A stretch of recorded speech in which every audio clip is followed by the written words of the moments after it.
Darling, dearest heart. Listen, I've got some fantastic news. Darling, dearest heart. You never call me darling, dearest heart unless you want something. What do you want? Oh, no.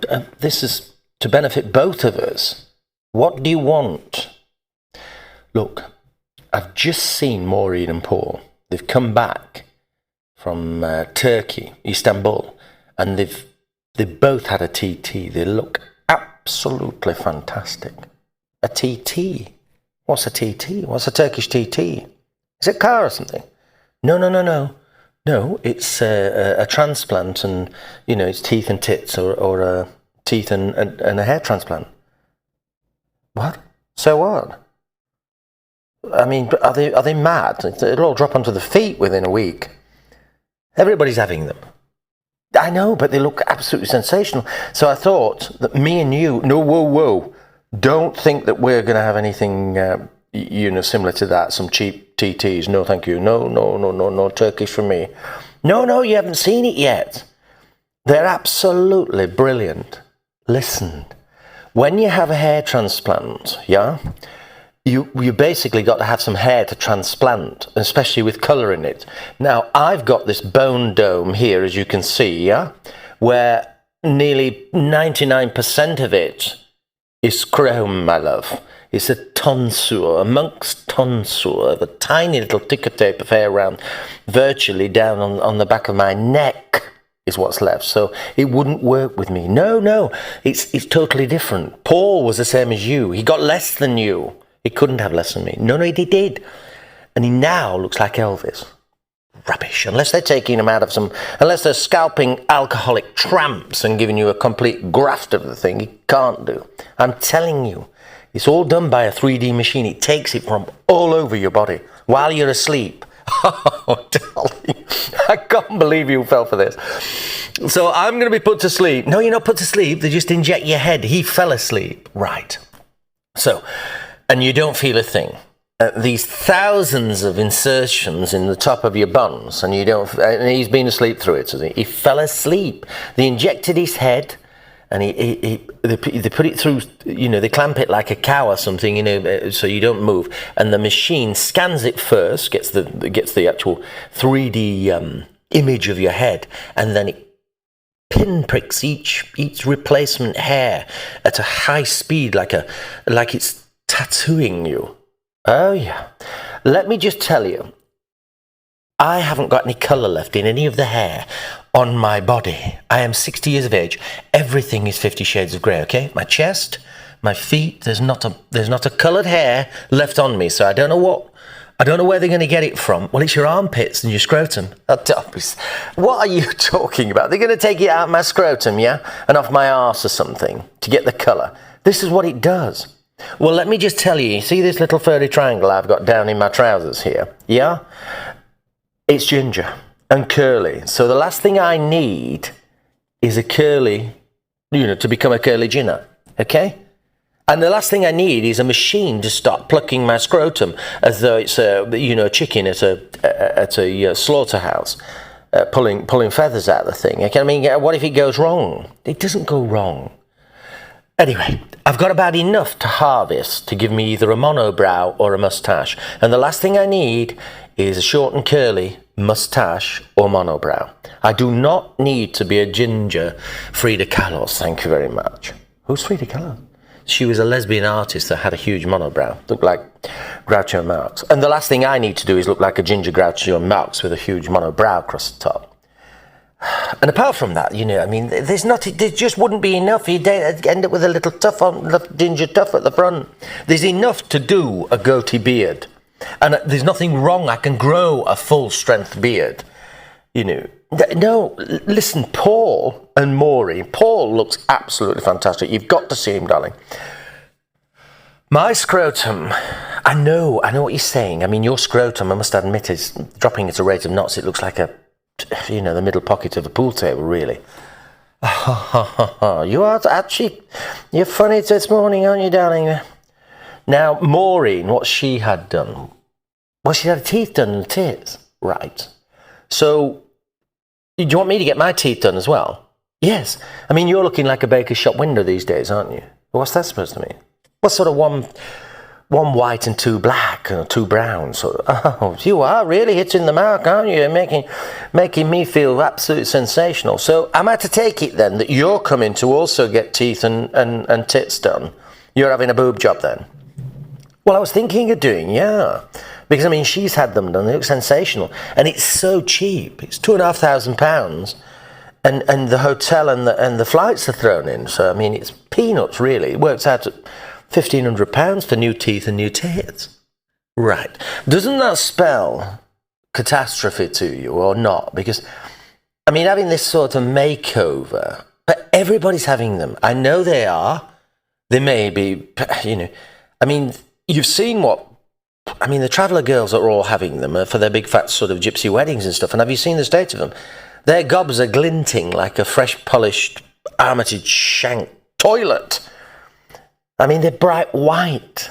And they've got knockers out front like torpedoes with monstrous great nipples that have been stitched back on the front like JCB starter buttons. That's what I'm wanting, you silly bitch.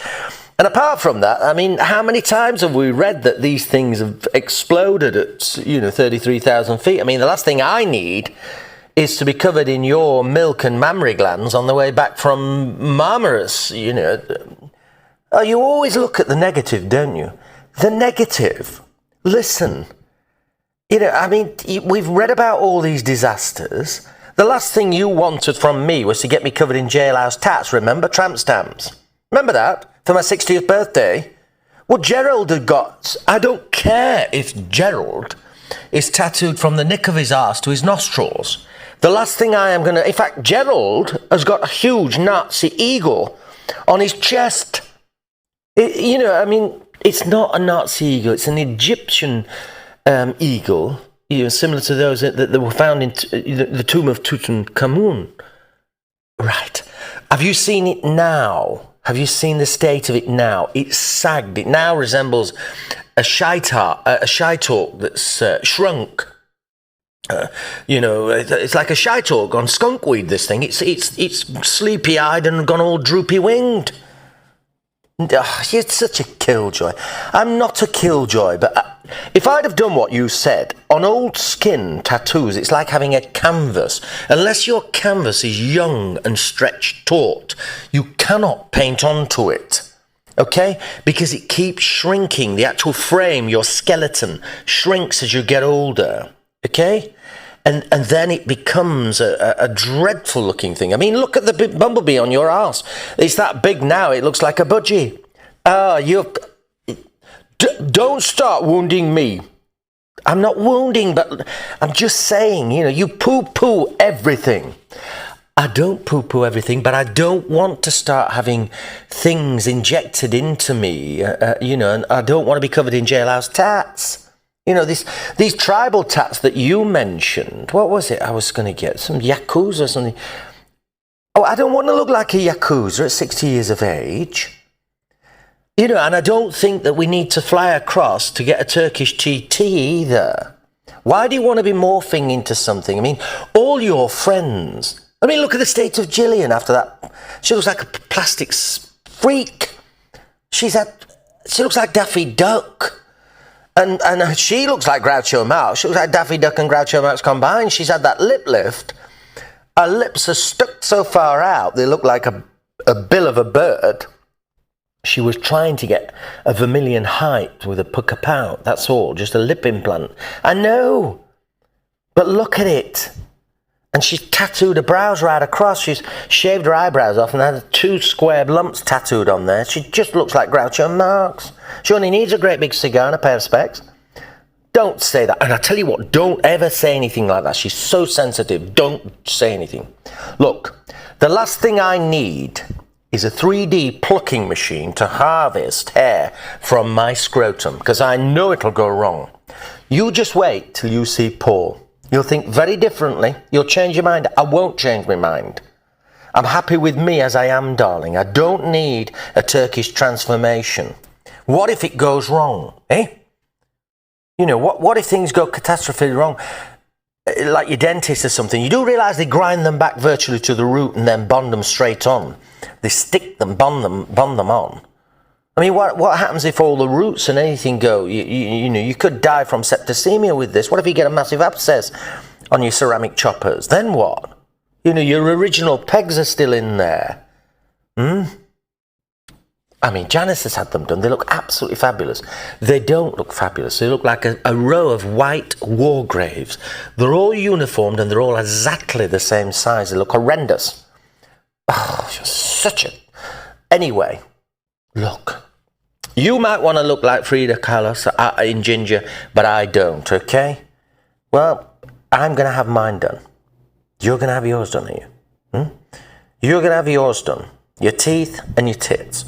And what else are you going to have done while you're there? Look, remember what?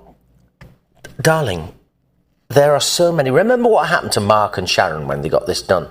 They went all the way to Toronto and spent £40,000. They were divorced on the plane coming back. She'd had a TT double D before they touched down in Teesside. You know, they were divorcees. Yeah.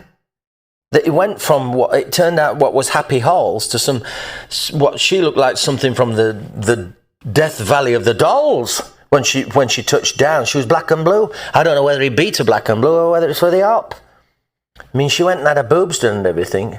That's another thing. This is a con trick, isn't it? You started this conversation. This is a ruse. You're trying to bamboozle me into getting the things done as well, aren't you? Because you want to have it done. You know, that's the only... You want me to start getting myself, you know, sculpted into God knows what. Because you want yours doing, basically. Well, you know, I suggest, you know, if you don't include me, you're going to get the bloody things done. Well, I am going to get them done because I'm already booked in to have the... you're booked in. So this is... You're already... Look... I am sick of being flat-chested. You're 58, for Christ's sake. What do you want to get? Why? It won't do you any good. I am having some silicone gummy bears. What the hell are those? They have a much better shape to them. And what size are these things coming in at? These torpedoes then? The twin torpedoes. What? I'm going to have a 38 double D. I've always wanted one. So... You're nearly 60, TTs and DDs, you're mad. Have you lost your mind? I am having them, I've always wanted them. And you'll fall in love with them. Soon as I take my brassiere off when they're done, you will fall in love. Oh, darling, I think the only thing that... Once you get those out the bra, I think possibly the only thing they'll do is probably stretch the wrinkles out of your neck or your face or something. So I suppose that's one good advantage. You bastard. What? Hey, I tell you what, any more chelp from you like that, we'll probably get divorced on the way out to Turkey. Oh, do whatever you want to do. Get your TTs and your DDs if you want. Whatever you want to do.